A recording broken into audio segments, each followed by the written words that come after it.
Dear listeners, before we get started, drop a quick hi in the comments and let us know where you're tuning in from. Also, if you have any suggestions for us to make the channel better, please let us know. Now let's start with the story. I'm Ezra, 34, male, bitter. I spent 7 goddamn years married to Liliana, 33, female, probably still pretending to be normal on the outside, thinking we had this solid, adult relationship. You know, the kind people post about with the caption "My Rock," while their entire lives are actually held together by passive aggression and overpriced throw pillows. We met in college, did the whole dating dance, study sessions that turned into late-night ramen, awkward group projects, drunken makeouts at themed parties where I wore a toga made from a fitted sheet. Eventually got hitched right after graduation like it was the next checkbox on a well-behaved life planner. Classic, right? We were that couple everyone pretended to be happy for, but secretly wanted to punch in the face. Nice house, decent jobs, matching coffee mugs that said Mr. Right and Mrs. Always Right. Yes, we were that couple. We had it all, except maybe functional communication and any clue what we were actually doing. For the first few years, life was fine. We did all the married couple crap. Netflix marathons where we'd accidentally finish an entire season in a weekend. Weekend trips to IKEA to argue over shelving units like it was foreplay. And of course, the sacred debate of modern matrimony, whose turn it was to take out the trash. Looking back now, I can see we weren't exactly setting the world on fire with passion. But hey, I figured that's what happens after the honeymoon period, right? You settle into this comfortable, slightly boring rhythm and just coast until one of you dies. Isn't that what marriage is? So about 3 years ago, we decided to jump on the baby train. Everyone else was doing it. Baby announcements were coming at us like Facebook was trying to trigger a midlife crisis. I thought, sure, let's do it. We had the spare room all picked out for a nursery, paint swatches taped to the wall like we were hosting HGTV auditions. We had all the annoying conversations about baby names. No, Ezra, we're not naming our kid Maverick. But it's cool and powerful. It's not a Top Gun sequel. Even downloaded one of those ovulation tracker apps, which really brought the romance to a new level. Nothing says passion like your wife texting you at work. It's go time. Get home. The egg is dropping. Hot. But month after month, nothing. Her period showed up on schedule like it had a goddamn punch card. After a year of this thrilling sex meets science routine, we finally went to a fancy fertility clinic. You know the kind. Marble floors, tranquil waterfalls in the waiting room, and a bill that could fund a small country's education system. They poked and prodded us like we were livestock and eventually hit us with the big medical conclusion. Unexplained infertility, which is basically doctor speak for, we have no clue what's wrong, but thanks for the $5,000, and please enjoy this brochure about acupuncture and goat yoga. That's when Liliana started to change. She took the baby stuff hard. Like, watching her friends have kids was a personal attack kind of hard. She'd get this dead-eyed stare anytime someone posted a pregnancy announcement. One time, she actually threw her phone across the room because someone from her book club used the hashtag bumpin' it. I didn't even ask. She started making up excuses to avoid baby showers like they were jury duty. I'd come home and catch her doom scrolling through Instagram mommy influencers, looking like someone just told her Santa wasn't real. I tried bringing up adoption once, and she shut it down so hard and fast I think I got actual whiplash. Me, what about adoption? Her, no. Me. Okay then. But the real fun kicked in about a year and a half ago. That's when Liliana stopped being my wife and started being, well, my roommate who occasionally acknowledged my existence, usually only to ask where the almond milk was. Emotionally, she was about as present as my dead grandpa. At first I thought maybe she was just depressed about the whole fertility thing. Made sense. But nope, this was something else. This was beyond. All our couple routines. Dead. Movie nights. Not in the mood. Weekend hikes. Too tired. At some point, I realized I wasn't living with a wife anymore. I was cohabiting with a stranger who happened to share my Amazon Prime account. That's about all we had left in common. Free 2-day shipping and a mounting sense of existential dread. Our conversations, if you can even call them that, sounded like lines from a sitcom about a marriage on life support. Me, hey, wanna watch that new show everyone's talking about? Her, barely glancing up from her phone, nah, I'm good. Cool, love the enthusiasm. Other times, I'd say, thought we could try that new restaurant downtown tonight. Her, I already ate a yogurt. Maybe next time. Disappears into the bedroom like a ghost with a dairy intolerance. But here's the kicker. While she was slowly backing out of our marriage like Homer Simpson into the bushes, she was simultaneously checking into something else. And no, I don't mean a new therapist or a yoga retreat. Suddenly, new clothes started appearing in her closet. Not the usual Target clearance rack stuff. These had tags that screamed boutique with soft lighting and bad techno music. The gym became her second home. Not in a "I'm finding inner peace" kind of way, more like I might meet someone with triceps kind of way. New hairstyle, fancy perfume, and the underwear? Yeah, gone were the practical cotton briefs. We're talking lacy, complicated contraptions that required assembly instructions. Classic signs of someone auditioning for a role that wasn't your wife. Being the absolute genius that I am, I went into full save the marriage mode. I pulled out all the cliches like I was starring in a Hallmark reboot. Surprise dates? Check. Random flowers? Check. Cooking her favorite meals? Check. Reading one of those go-doffel relationship books with a title like How Not to Die Alone with Cats? Unfortunately, also check. None of it worked. She'd just give me this empty, robotic smile, like I was a telemarketer offering a free cruise. Thanks, she'd say, with all the warmth of a TSA agent confiscating your shampoo. Then one night, after she went to bed at 8:30 again, 8:30, like she was a toddler or a 90-year-old nun, I was sitting on the couch alone, halfway through a beer in a mild identity crisis, when my brain offered up what I thought was a stroke of brilliance. A vacation. Not just any vacation, 2 weeks in Cancun. Beaches, exotic birds, overpriced cocktails. The kind of getaway Instagram was invented for. You know, just in case we decided to stage our fake marital bliss with a sepia-tone filter. When I told Liliana about it, I finally got an actual human reaction. She blinked, looked up from her phone. I contact people, and said, Cancun? Really? I swear. I felt like I'd just discovered the cure for marriage apathy. Yeah, I said, riding the high. 2 weeks at that fancy resort we saw on the travel show. Already booked it. Her eyebrows actually moved. That sounds really good, actually. And for the next few weeks? She almost seemed like a person again. She started Googling Cancun stuff, making packing lists, even talking to me like I was more than just a ghost in the same house. We should do that waterfall hike, she said one night. Absolutely. I replied, trying not to sound too shocked that we were having a conversation without the phrase, "Did you feed the cat?" In my head, I was mentally high-fiving myself like a frat bro who just nailed a beer pong shot. Problem solved.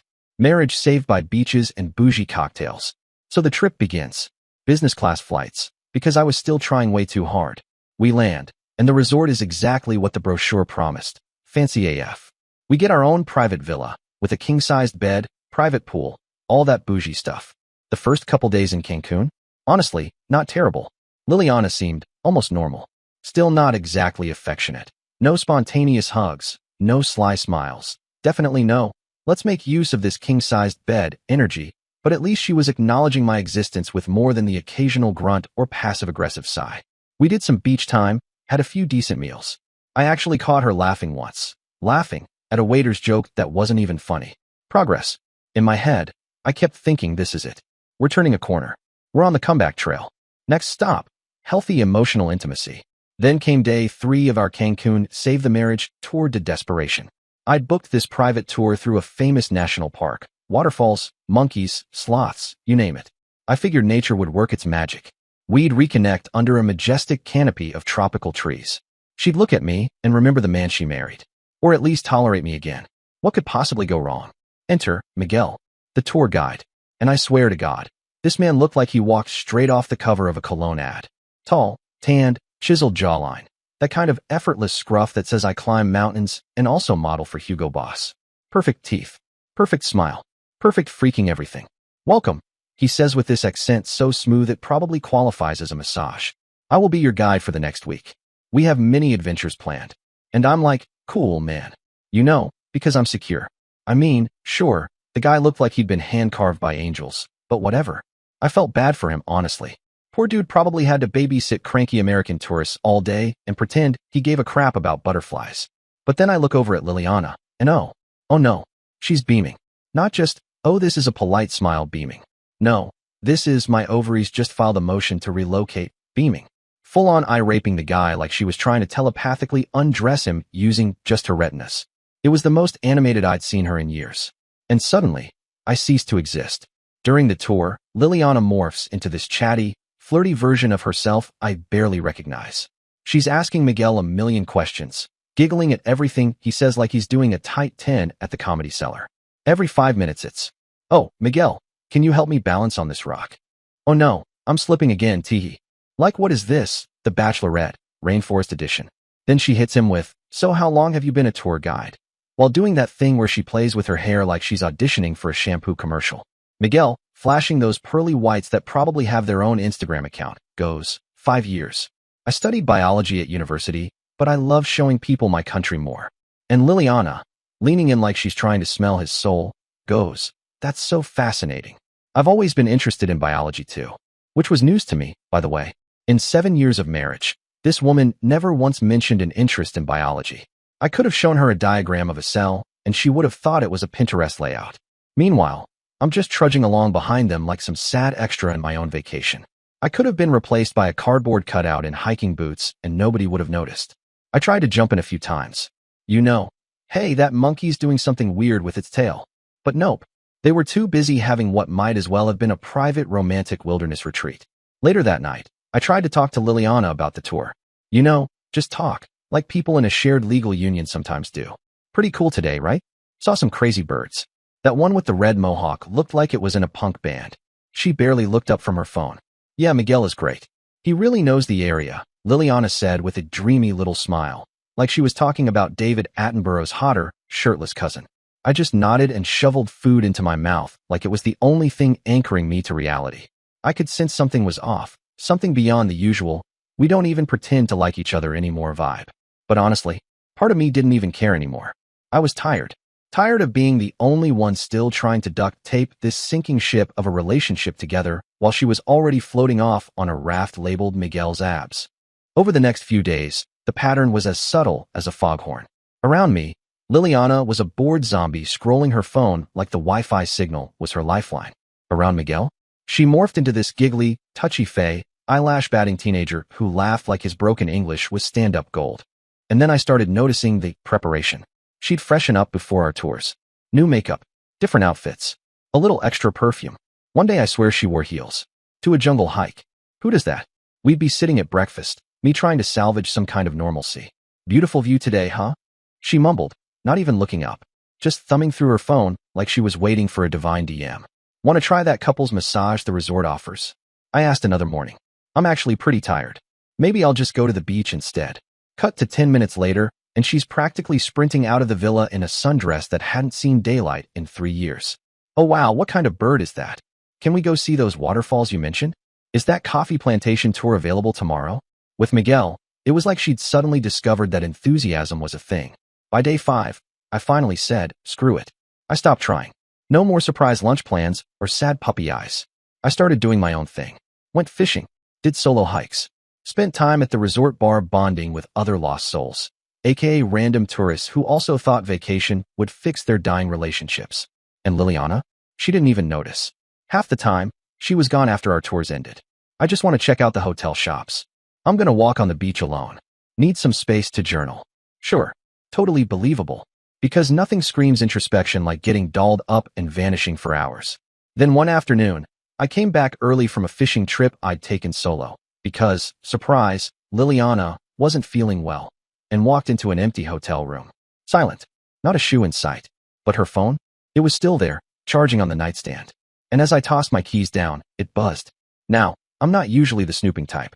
But there's only so many times your instincts can scream she's up to something before you stop pretending it's just indigestion. I looked. Text from Miguel. Meet me at the usual spot. Can't wait to see you. Well. If it isn't the consequences of her own actions. And look, I wasn't exactly shocked. My gut had been throwing red flags like it was in the goddamn Olympics.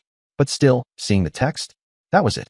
If there was even one dusty little ounce of hope left in me to salvage this joke of a marriage, it evaporated right then and there. That night at dinner, I gave it one final Hail Mary. Everything okay with you? You seem not here. She barely looked up from her mojito. I'm fine. Just relaxing. Isn't that what vacation is for? I nodded. Yeah, sure. And that was it. That was the moment I decided I was officially done being a chump. Next morning, I told Liliana, hey, I'm going on another fishing trip today. Probably be gone most of the day. She barely acknowledged me. Too busy texting. 3 guesses who. Instead of fishing, I waited about an hour, then headed back to the hotel. So I waited about an hour. You know, just enough time for Liliana to think I was out catching metaphorical and literal fish, and then I headed back to the hotel. Took the scenic route, weaving through palm trees like some kind of tropical ninja. I didn't want to be spotted. Not yet. I had a feeling I was about to walk into something spicy. Swiped my keycard. Door clicked open. I stepped in quiet, like I was on a covert op. And what do I hear? Moaning. Yeah, that was the soundtrack to my marriage imploding. Not even subtle moaning. Enthusiastic moaning, complete with a headboard rhythm that sounded suspiciously like our nightstand trying to crawl away from this train wreck. I stood there for a second, backpack still on one shoulder. There it was. The 7-year saga of Ezra and Liliana culminating in Miguel the tour guide, giving my wife the full Cancun mining experience in our $500 a night villa on sheets I was paying for, in a country I brought her to. Dear listeners, I nearly threw up. But I didn't. Because I'm classy, I'm alpha, I'm omega, and I am not a simp. So do not comment simp in the comment section. Hashtag breaking the fourth wall randomly. Neither of them noticed me at first. They were busy. I took a step forward, visions of face punching and Mexican jail cells dancing through my head. I was this close to going full Jerry Springer, but instead I went with a casual, took out my phone, started recording. Ahem. Not dramatic. Just enough to remind them whose room this was. Liliana finally looked up. And here's the part that really nailed her divorce coffin shut. She didn't look shocked. She didn't look guilty. She looked annoyed, like I was the one being unreasonable. What are you doing here? She snapped, not even trying to grab a sheet. Just laying there like I'd interrupted her facial appointment. I raised an eyebrow. It's my effing room, Liliana. Miguel, to his credit, at least had the decency to look like he wished he were anywhere else. He scrambled for his pants like the floor had turned into lava. But Liliana? She just sat up, gave me this ice-cold, dead-inside look, and said, "You were never enough for me, Ezra. Not in bed, not as a husband, and definitely not as a potential father." Boom. There it was. All 7 years of marriage getting nuked in one sentence. And for a split second, my brain went full rage monster. Yell. Scream. Flip the mattress. Break a lamp. Punch Miguel so hard, he speaks fluent regret. But then something clicked. Maybe it was all the nights I'd spent trying to fix something she'd already emotionally ghosted on. Maybe it was just sheer survival instinct. Either way, I wasn't going to fall apart in front of her. Not now. Not ever. That is when she saw the camera. "What are you doing?" she snapped, grabbing at the sheet belatedly. I shrugged, angling the camera to get both their smug, busted faces. "Just documenting this epic vacation moment. Don't mind me. Keep going." Now she's scrambling like the room's on fire, and Miguel's doing this panicked shuffle, trying to get his shirt on without tripping over his dignity. "Turn that off," she barked. "Nah," I said, still calmly filming. "This is going to be important later." Then I turned to Miguel, who was doing his best impression of a deer caught cheating in headlights. "Hey Miguel, quick question. Do you do this with all your clients, or just the desperate married ones?" He muttered something in Spanish. I caught the word loco, and bolted for the door like I was about to cast a voodoo spell. But guess what? As he brushed past me, I did what any self-respecting, recently betrayed man with a solid right hook and years of repressed rage would do. I decked him, right on the nose. P.O.P. screw that jail cell dream. Clean. Satisfying. Nothing broken, but enough to leave him yelping like a kicked piñata as he stumbled out of the villa holding his face and his dignity in two separate hands. Once Miguel the Human Banana Republic ad scrambled out of the room holding his face like I'd just rearranged his nose with my emotional trauma, which, to be fair, I had. I turned back to the scene of the crime. My wife, still tangled in the hotel sheets, suddenly auditioning for Sad Wife, the Lifetime original series. Poof, attitude gone. Just like that. Vanished. Replaced by tears, the kind she probably practiced in the mirror. "Ezra, it's not what you think." I actually laughed. Out loud. I couldn't help it. "Really? That's what you're going with. It's not what you think." When I literally just walked in on you getting railed by our tour guide after telling me I was never enough. "All right, screw it. Explain to me what exactly is this." She sniffled. "It was just a mistake. I've been so unhappy." "And save it." I cut her off, still holding my phone up, making sure I got it all in HD. "So unhappy you couldn't talk to me about it? So unhappy you had to sleep with the first exotic dude who gave you a compliment and some facts about toucans and whale sharks?" Now she was really crying. Big, dramatic, mascara-smearing sobs. "Please, Ezra. We can work through this." Yeah, I am working through it, like I should have. And that's when I did something that must have really thrown her off. I put my phone away and started packing. Not angrily, not dramatically, just calmly, casually, like I was checking out of a Holiday Inn. Just my stuff, nothing of hers. She watched, stunned, boobs still out, draped in the betrayal-scented sheets. "What are you doing?" she asked between sobs. "Leaving." I said it like I was announcing I was stepping out for a coffee run. "You're leaving me here? In Cancun?" Zip. "Yep. But how am I supposed to get home?" I shrugged.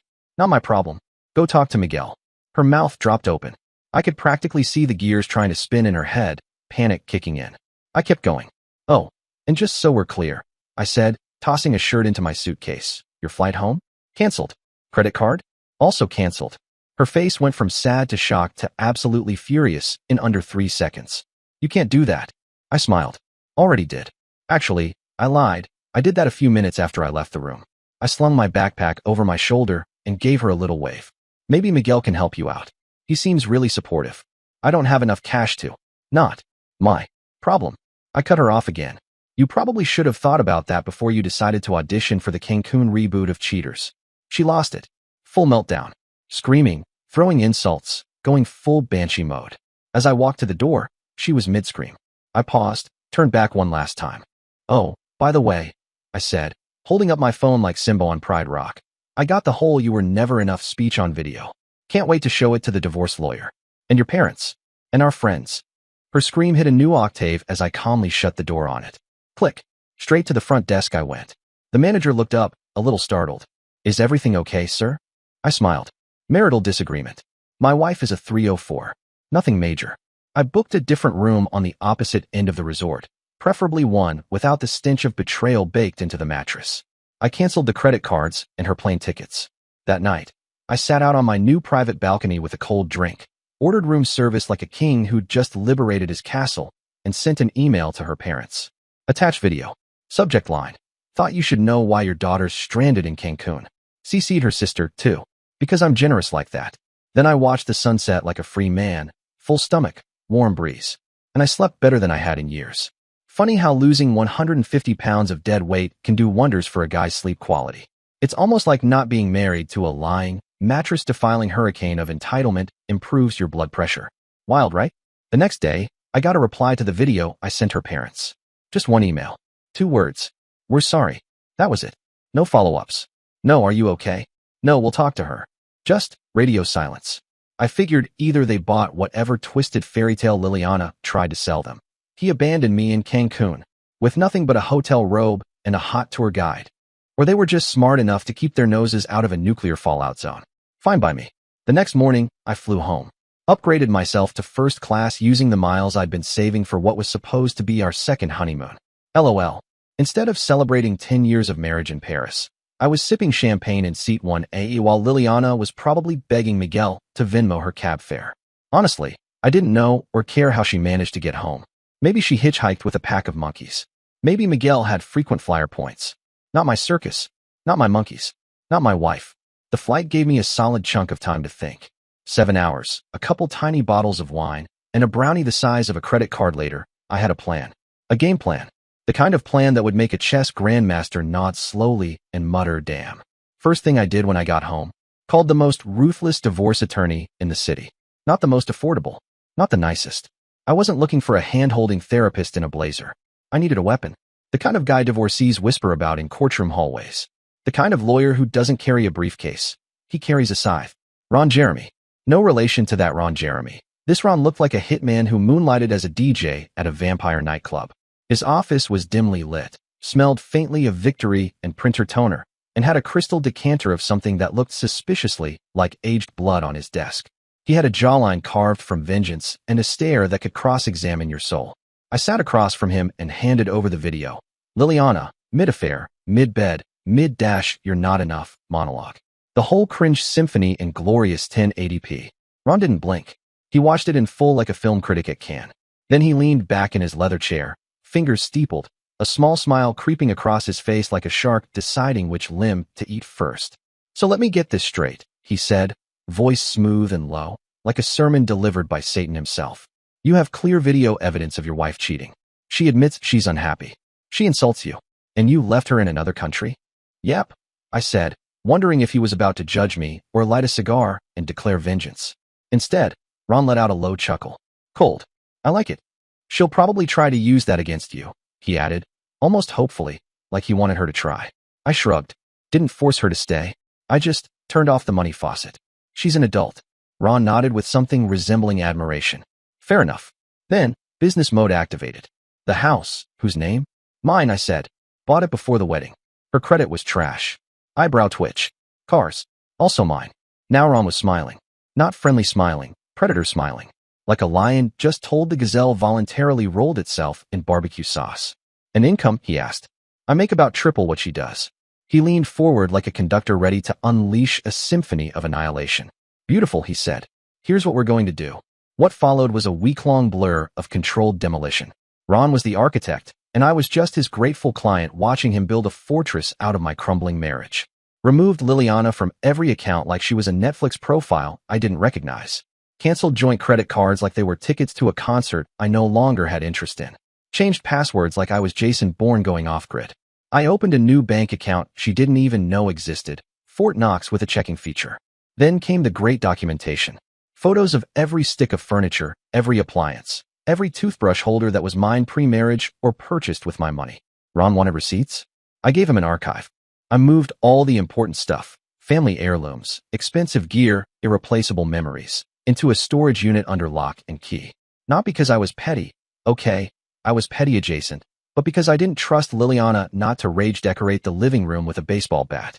I had the locks changed. Security system updated. Even the Wi-Fi password got exorcised. If she wanted to stream Betrayal TV on my account, she was out of luck. Ron approved everything. Every detail. Every scorched inch of ground. She'd still get her basic stuff, clothes, makeup, yoga mat that never got used. But only with a police escort present.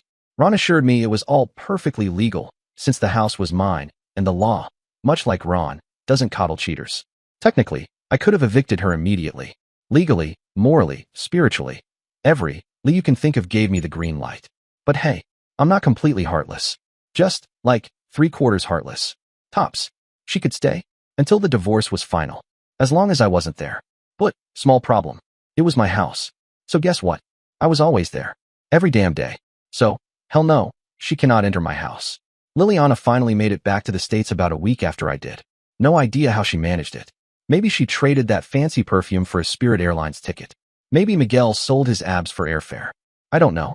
I don't care. By the time she waddled back into town, I was already staying at my buddy Logan's place.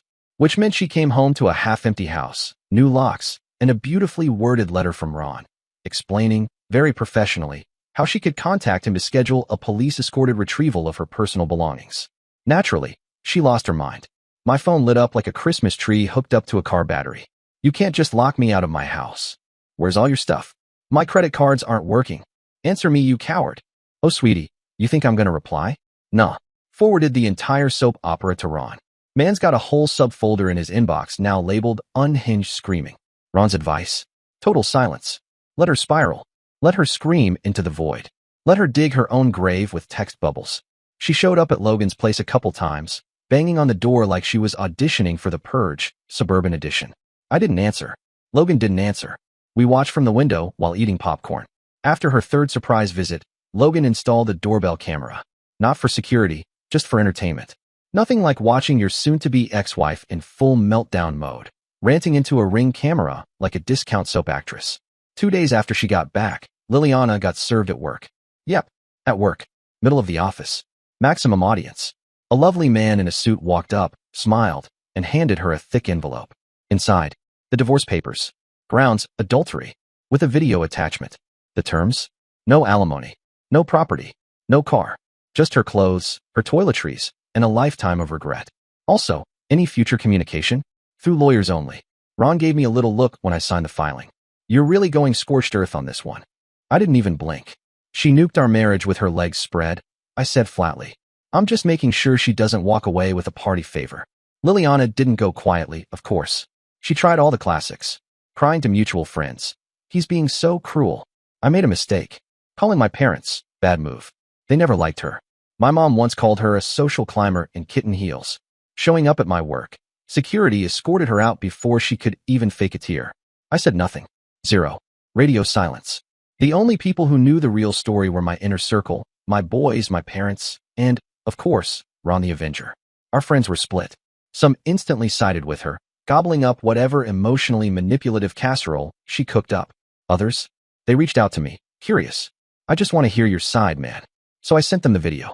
The whole cinematic masterpiece. Miguel, betrayal, and the award-winning line. You were never enough for me, Ezra. You could hear their opinions flipping in real time. I didn't even have to badmouth her. She did all the heavy lifting. All I did was hit play. About 3 weeks after she got served, right around the time I was starting to sleep like a Greek god on Ambien, Liliana's lawyer reached out with a counter-proposal. She wanted half the house value, one of the cars, and, get this, a year of alimony so she could get back on her feet. Ron actually laughed out loud when he called me. Sorry, he said between chuckles. She really said a year of alimony? Yep, I replied. Apparently betrayal is emotionally exhausting and she needs time to recover. Preferably in a mid-sized luxury sedan I bought. Ron didn't even hesitate. He responded by sending her lawyer the full cinematic experience. The complete video of her mid-villa performance with Miguel. Screenshots of her texts begging me to talk and fix this. A line-by-line spreadsheet showing that I paid for everything during the marriage, right down to her organic shampoo and emotional support candles. The email was short and elegant. Just reminding your client what a jury would see. Boom. Legal mic drop. They came back with a lower offer. Some bargain bin sob story about needing a safety net. We refused that, too. Ron's strategy was simple. Give her absolutely nothing. Except what she came into the marriage with. Which, in Liliana's case, was roughly a credit score barely holding it together with duct tape, a yoga mat, and a personality built on brunch and gaslighting. She's getting desperate, Ron told me during one of our weekly war updates. Her lawyer knows they've got nothing. That video's the legal equivalent of a sledgehammer. Just hold tight. Sure enough, about a month later, she caved. Folded like a lawn chair. She agreed to my terms. She walked away with her personal belongings, her own teeny-tiny, sad little retirement account, and all the debt from her personal credit cards. That's it. No house, no car, no support, nada. The day the divorce was finalized, I sent her one text. Were Miguel's magic dick tricks worth it? She replied with an emotional novella. Paragraphs of abuse, insults, classic Liliana-style manipulation. I didn't read a word. Just took a screenshot, future restraining order prep, and blocked her number. That night, my buddies took me out to celebrate my freedom. We hit this new bar downtown with neon signs, overpriced cocktails, and bartenders who didn't look at me like I'd just ruined their Pinterest board. And for the first time in years, I felt light. Like I could finally breathe again without choking on invisible resentment. It's weird. You don't realize the weight of a toxic relationship until it's off you. Like carrying a piano on your back, and then suddenly remembering you're allowed to walk upright. At one point, my friend Jesse raised his drink and asked, "You sad about wasting 7 years with Liliana?" I thought about it. 5 seconds. Nah, I said. Not wasted. Educational. Now I know exactly what I don't want. The next few weeks? Full-on reclamation mode. Got a new phone number. Repainted the house in colors Liliana always claimed gave her anxiety. Bright yellow kitchen? Yes, please. Bought a new, bigger TV, because revenge is best served in 75-inch 4K. Started working out again. Reconnected with friends I hadn't seen since the Netflix and misery phase of my marriage. It honestly felt like being let out of prison. Except this time, the warden was the one who cheated. By month 3 post-divorce, I was in the best shape of my life. Back to eating like a human instead of surviving off of resentment and boxed wine. And I'd started casually dating again. Nothing serious. Just enjoying meeting new people without the pressure. That's when the real karma decided to clock in for Liliana. Turns out her job? Yeah, the one she used to humble brag about constantly. We're like a family. Had already been sniffing around the scandal. Small company. Big gossip. One whiff of that chick who cheated on her husband and got stranded in Cancun, and HR basically speed ran their layoff paperwork. Apparently, her affair wasn't exactly giving team player energy. So, no job, no husband, no sympathy from friends who'd seen the video. Guess who had to move back in with her parents at 33? Yeah, the same parents who emailed me, "We're sorry," and then went full witness protection when the divorce grenade exploded. According to mutual friends, the messy ones who live for group chat drama, she was telling anyone who would listen that I ruined her life. Right. Sure, Liliana. I just tripped and accidentally booked you a trip to Pound Town with Miguel the tour guide. Meanwhile, there I was, freshly divorced at 34, living in a house that was now half empty, but 100% mine. No more emotional landmines. No more lavender essential oil diffusers in every room. Just peace, silence, and the occasional Amazon delivery I didn't have to explain. For the first couple weeks, I didn't do much. Just existed. Wake up, go to work, eat whatever, sleep like a guilt-free log. Repeat. My buddies tried dragging me out for drinks, bars, games, whatever, but I wasn't feeling it. Not because I was sad. Hell no. Honestly, I felt great about yeeting Liliana from my life like expired milk. But after all the court battles and emotional WWE retirement matches, I just needed to decompress. Then one day, randomly, Selena called me. Yes, that's Selena. Liliana's old college friend. Easily the hottest one from her squad. Like, makes men trip over their own feet in grocery stores hot. They'd had some mysterious falling out a year ago. Liliana never explained, just muttered something about boundaries and loyalty, which is ironic, considering the source. Anyway, I almost didn't answer. I figured it was either a prank or a dramatic intervention call on Liliana's behalf. Nope. Exact opposite.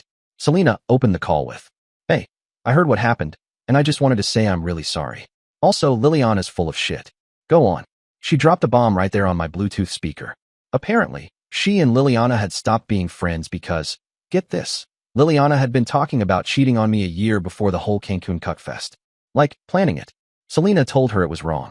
That maybe she should, try honesty, or maybe just not cheat. And Liliana responded the way any emotionally mature person would. She cut Selena off like expired coupons. So yeah, turns out the problems in our marriage weren't about fertility issues, or me not being present enough, or not making enough Pinterest-approved memories. She'd been looking for an exit ramp for years. And hearing that, it didn't break me. It validated every decision I'd made with Ron the Ruthless and every smug text I hadn't replied to. It was like finding the final puzzle piece, except the puzzle was a picture of your ex with devil horns. Selena ended the call with, "I just wanted you to know, you didn't do anything wrong." She was gone long before Miguel showed up in hiking boots. I sat there, stunned. Then she said, "Want to grab a coffee sometime?" Coffee turned into dinner. Dinner turned into drinks. And yeah, I knew what she was trying to do, and I went with it. Honestly, at that point, I had the same level of faith in marriage that I had in airline Wi-Fi. 0. So I figured, screw it. Let's have some fun, see what happens, and give this whole dating someone who doesn't make me question my worth thing a shot. Enter Selena. Best boobs ever. And let me tell you, she wasn't just hot, which she absolutely was, in a could stop traffic with a smirk kind of way, but she was also cool as hell. Smart, funny, sharp as a tack, and running her own successful business like a boss. We talked for hours about everything except Liliana, which was refreshing, like switching from dial-up to fiber optic. When Selena laughed, it wasn't polite or performative. It was real, like she actually found me funny instead of just laughing to avoid a fight. When she asked a question, she didn't immediately scroll Instagram during my answer or interrupt me with a sentence that started with, "Well, actually." Basic, freaking, human, decency. Which, sad commentary on my marriage, is what made it feel revolutionary. Fast forward a few weeks, and we were hanging out regularly. Still nothing physical yet, just pure chemistry in a slow simmer. Dinners, movies, hikes, the kind of things Liliana had gradually replaced with Instagram doom scrolling and sarcastic sighs. Around then, I decided to finally treat myself. Bought a new car. The old one. Yeah, it still had the faint smell of Liliana's judgment in the upholstery. Too many road trips with her passive-aggressively critiquing my music choices and insisting we detour for artisanal kombucha. I went full cliché and bought a black BMW M4. I know. Total recently divorced guy trying to reclaim his manhood move. But screw it. I earned it. Paid cash, too, thanks to 6 months of not funding Liliana's chronic retail therapy. The day after I got it, I texted Selena. "Want to drive up the coast with me? Ocean air, good lunch," me showing off my midlife crisis vehicle. She replied in 0.2 seconds. Yes to all of that. Also, you're not old enough for a midlife crisis. Just a very stylish transition. When I picked her up, I wore my best jeans and a new button-down. Nothing flashy, just enough to say, I've been emotionally reborn and also use moisturizer now. She slid into the passenger seat, ran her hand along the leather interior, and let out a low whistle. "Damn, Ezra," she said, eyes twinkling.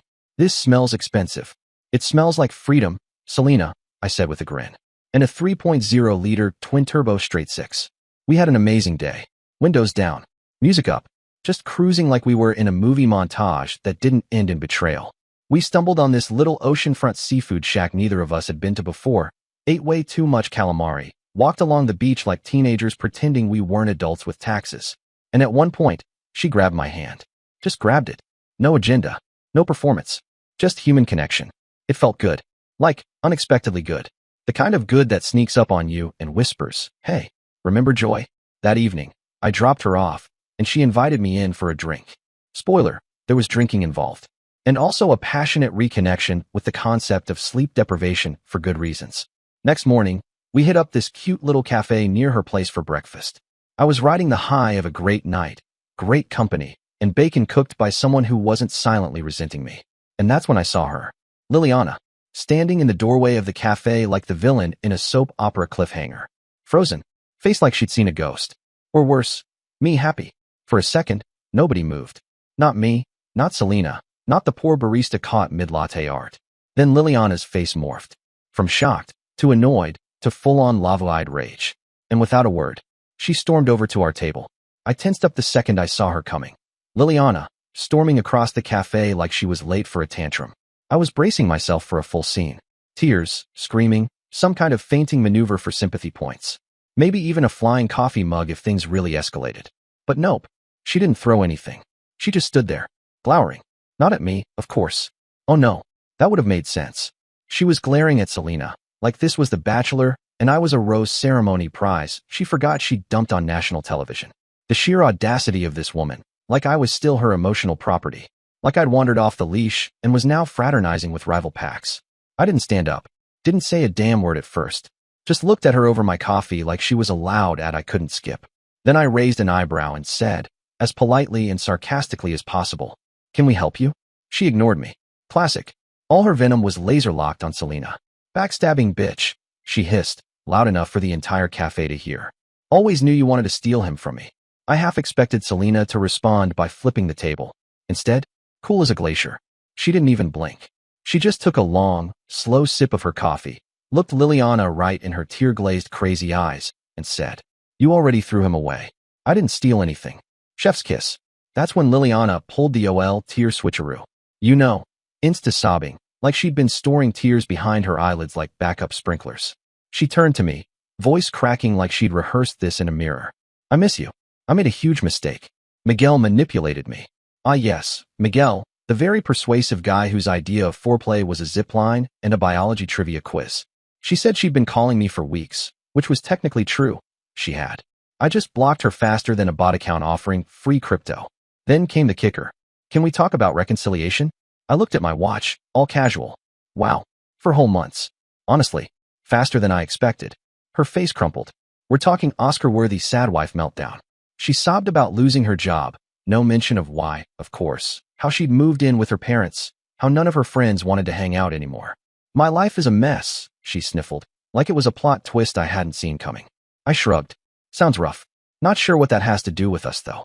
Then her eyes zeroed in on the BMW key fob sitting on the table. You could practically hear the gears in her head grinding against the rust. "Is that your new car outside?" I nodded.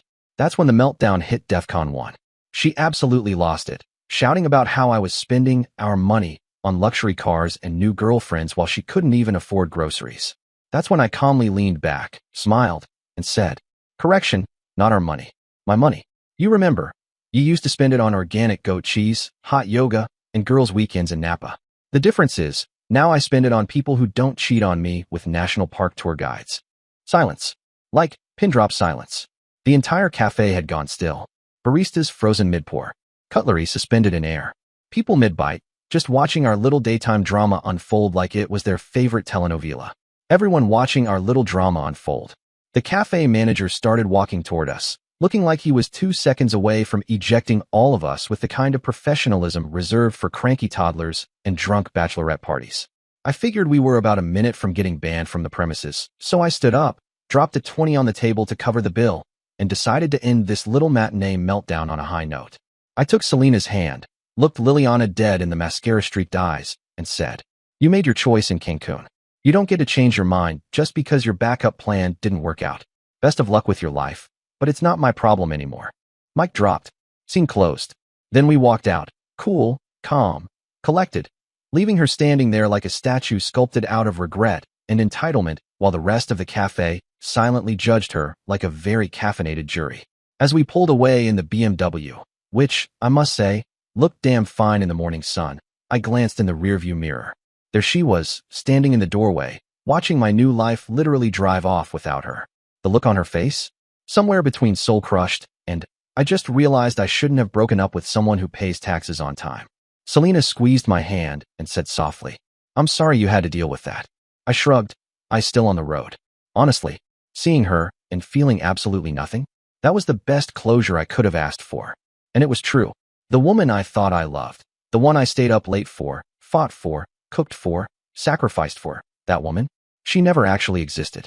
Just a projection with nice cheekbones and a Pinterest board full of lies. That night, Selena stayed over. After everything that had happened, it just felt good to be around someone normal. Someone who didn't lie or cheat or cry on command like a broken sprinkler system.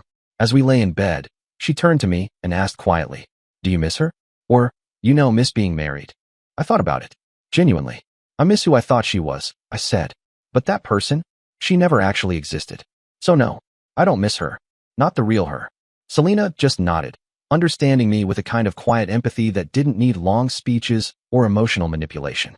It was refreshing, like dating someone who doesn't come with a built-in FBI case file. And for a glorious few days, I thought I'd finally reached the end of the Liliana saga. A clean break. A villain defeated. Credits rolling. Peace achieved. But apparently, when your own pathetic Hail Mary attempts at reconciliation fail, and your backup plan is just crying in public and hoping the universe gives you a do-over, the next logical step is to send in the parents. I was just getting home from work one night, mentally prepping for a quiet evening with leftover Thai and the new season of that crime doc where everyone's guilty but too attractive to care, when I noticed an unfamiliar car in my driveway. At first, I thought maybe a neighbor's guests parked in the wrong spot. People around here can't parallel park to save their lives. But then I got closer and saw Bob and Karen, Liliana's parents, just chilling in their sedan like a pair of judgmental gargoyles waiting to ruin my night. Now, to be fair, I used to get along with them reasonably well. Bob was a laid-back guy, think suburban dad energy with bonus points for being a grill master. Karen was more of a "can I speak to the manager of this entire situation" kind of woman, but we'd kept things polite. They lived 3 hours away, so their sudden pull-up at my house felt less like a casual visit and more like a surprise inspection from the in-laws of Christmas past. I seriously considered just driving past my own damn house like I didn't live there. Maybe loop the block a few times, wait it out. But I was exhausted, still in my work clothes, and had a protein shake melting in my gym bag, so screw it. I parked, grabbed my stuff from the trunk, and walked toward my front door like I hadn't just spotted the awkward Olympics warming up on my porch. They saw me, of course. Bob stepped out first, looking like he'd rather be anywhere else, including a colonoscopy appointment. Karen was hot on his heels, full of purpose and passive aggression. "Hey, Ezra," Bob said, hands in his pockets, rocking back on his heels like we were chatting at a barbecue and not on my front lawn post-divorce. "Nice weather today, huh?" "Sure," I said flatly, not slowing down. Perfect for unexpected guilt trips. Karen gave him the look and took over, because of course she did. "We're really worried about Liliana," she started, her tone already halfway between a sermon and a therapist's TED Talk. "She's not doing well. She's told us she made a huge mistake, that she regrets everything deeply." I nodded once, unlocked my door, and waited. "She's been so lost without you," Karen continued, voice all tremble and tragedy. "And we just thought, maybe, if you were willing, to give her another chance." There it was, the real reason they came. Not to catch up. Not to return that casserole dish from 2019. No, they were here on a reconciliation mission. Operation, restore my daughter's free housing. Karen launched into full monologue mode. Something about how marriage is sacred, how everyone makes mistakes, how forgiveness is the cornerstone of love, blah blah blah. I let her finish. I even gave her the courtesy of nodding a few times like I hadn't already tuned her out halfway through Liliana's hurting. Then I looked Karen straight in the eye, my keys still dangling in one hand, and asked calmly, "Did you watch the video I sent you months ago?" Karen glanced at Bob like she was hoping he'd take that bullet for her. He did not. She looked at the ground. "We couldn't bring ourselves to open it," she said, her voice just above a whisper. "Liliana told us you were just trying to hurt her. That whatever was in that video was taken out of context." I actually laughed. Out loud. Not just a chuckle, not one of those polite ha-has people toss out in meetings, a full-bodied, "can you believe this shit" kind of laugh. Out of context. I repeated, still grinning like I was auditioning for Joker 2. "Your daughter was literally getting railed by our tour guide in a villa I paid for, in a country I flew her to, on sheets that cost more than her monthly skincare routine, and she looked me dead in the eye and said I was never enough." I tilted my head. "Tell me, Karen, what magical context makes that okay?" Bob visibly winced like I'd just slapped him across the face with a cold trout. Karen's face went from polite concern to mortified porcelain statue. But I wasn't done. Hell no. If they wanted the truth, I was going to give it to them unfiltered. Still completely calm, because rage was too generous at this point. I explained that this wasn't some tragic heat-of-the-moment mistake. No, Their daughter had been laying the groundwork for this betrayal like a toxic urban planner. I told them about what Selena had revealed, how Liliana had been planning to cheat for over a year, how she'd emotionally pieced out of our marriage long before Cancun, how I'd spent months trying to fix something she'd already left behind in spirit. It brought back garbage memories I'd been trying to delete from my mental hard drive. But hey, we were here now, might as well power through. By the time I was done, both of them just stood there silently, blinking like someone had unplugged their brains. Bob finally broke the silence, voice low and full of fatherly shame. "I had no idea," he said. "She told us you abandoned her during vacation. Said you had a fight and just left her stranded. That you refused to let her come home." I nodded slowly. Yeah, classic Liliana, rewriting history with herself as the tragic protagonist. I'm not surprised. And I wasn't. The woman could have written a whole Netflix docuseries titled, "How to Weaponize Selective Storytelling and Still Lose Everything." I told them I didn't blame them for believing their daughter. Of course they did. Blood is thicker than tequila-soaked betrayal. But the truth? The truth was uglier than Liliana's excuses. Karen finally looked up, her voice small but sharper than before. "Can we see the video now? Just to confirm?" I hesitated. Not because I was protecting Liliana, but because it's not every day you play amateur revenge porn for your ex-in-laws on your doorstep. But then I thought, screw it. She tried to burn my reputation to the ground. Might as well give her parents front row seats to the smoldering wreckage. I pulled out my phone, opened the video, and hit play. And let me tell you, watching your former in-laws watch their daughter get caught in 4K betrayal is a bizarre, out-of-body experience. Like watching a very uncomfortable reaction video in real time. Bob couldn't handle it. About 45 seconds in, he turned away, hands on his hips, staring at the ground like it held the answers to why his daughter had the moral compass of a drunk raccoon. Karen, though? Karen watched the whole thing. Eyes narrowed, jaw tight, her lips pressed so firmly together I thought she might bite through them. Her face got harder with each second. When it was over, Karen handed my phone back like it was radioactive. "I'm so sorry, Ezra." Just that. No excuses. No half-baked defenses of her little angel. Just a genuine, bone-deep apology from a mother who had just seen her daughter's greatest hits in betrayal high definition. Bob nodded next to her, silent, looking like he'd aged 10 years in 5 minutes. Poor guy had probably just realized his grandkid dreams now came with Miguel's cheekbones and my stolen dignity. I told them it wasn't their fault. That Liliana was an adult who made her own god-awful choices, and that I'd moved on. That I was actually, for the first time in years, happy. They said they understood. They wouldn't bother me again. As they turned to leave, Karen paused at the edge of my driveway and looked back. "Are you happy with Selena?" There was something in her voice, not judgment, not bitterness, just a quiet hope that maybe something decent had emerged from the flaming dumpster that was her daughter's marriage. I didn't hesitate. "Yes," I said. "Happier than I've been in years." She nodded, gave me a small, sad smile, the kind you give at a funeral where at least the food's decent, and said, "I'm glad something good came from all this." I figured that would be the end of it. Closure. Roll credits. Fade to black. But no, the sequel nobody asked for showed up 2 days later. Text from Liliana's sister, Amy. Turns out Amy had watched the Cancun video months ago and had just been lurking in the emotional background like a moral support ninja. She said she didn't want to get caught in the middle back then, which, fair. But apparently after Karen and Bob's little visit to Diversepalooza, Ezra's house edition, they'd finally confronted Liliana. Amy said Liliana tried to lie her way out of it. Classic move. But when her parents wouldn't budge, she crumbled like a dollar store bookshelf. Full admission. Waterworks. Lifetime movie levels of drama. Karen and Bob, now fully red-pilled, told her she needed therapy. Not, like, maybe you should talk to someone therapy. More like, you need therapy or we're cutting you off faster than cable TV therapy. No more handouts. No more pretending she didn't nuke her own life. I read Amy's text twice, and a weird sense of closure settled over me. Not satisfaction. Not revenge. Just clarity. Liliana wasn't a villain anymore. Just a sad, broken person who'd been handed a decent life and decided to throw it into a wood chipper with a Miguel-shaped smile. That was a couple of months ago. Since then, life's been pretty damn good. Selena and I are still going strong. I've rediscovered what peace feels like. I don't walk on eggshells anymore. I don't feel invisible in my own home. I don't spend nights wondering what I did wrong. If there's one lesson I've learned from this flaming soap opera of a chapter, it's this. Never be afraid to walk away from someone who doesn't value you. There's no prize for suffering through a shitty relationship. And when someone shows you who they really are, believe them. The first time. Some chapters of your life are just better left closed. Dear listeners, please share your thoughts in the comments section below and don't forget to like, share, and subscribe.